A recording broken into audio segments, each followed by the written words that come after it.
Gelandang serang tim Muba Bubble United Atep Ahmad Rizal optimis tim yang dibelanya saat ini bakal menjadi kuda hitam pada kompetisi Liga 2 2021 ini.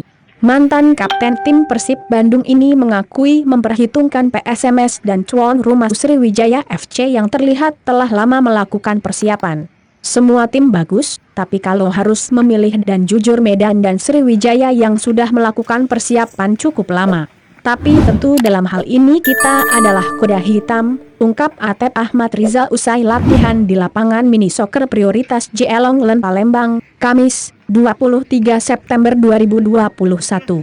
Legenda Persib Bandung dan juga mantan pemain timnas Indonesia ini menceritakan motivasinya bisa bergabung dengan Laskar Ranggonang jelang digelarnya kompetisi Liga 2 2021 ini. Yang pertama, motivasi saya bergabung adalah ketertarikan saya setelah mendengar target dari manajemen Muba dan komposisi pemain pengalaman yang ada di Muba. Walaupun saat ini saya belum melihat pemain-pemain yang disampaikan, kata Atep yang musim kompetisi di Liga 2 2020 lalu memperkuat PSKC Cimahi, Jawa Barat.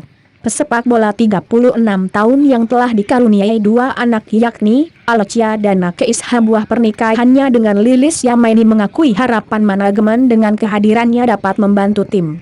Dengan pengalaman dan kemampuan yang saya miliki, pelatih sangat mengapresiasi semangat kita dalam berlatih walaupun ada beberapa pemain yang belum bergabung. Tapi jujur kita kekurangan sarana latihan, semoga secepatnya ada solusi. Atep yang sempat mencuat disebut menjadi calon wakil Bupati Cawabup Bandung dalam Pilkada serentak 2020.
Dapatkan berita update dengan mengklik subscribe, lonceng dan berikan komentar.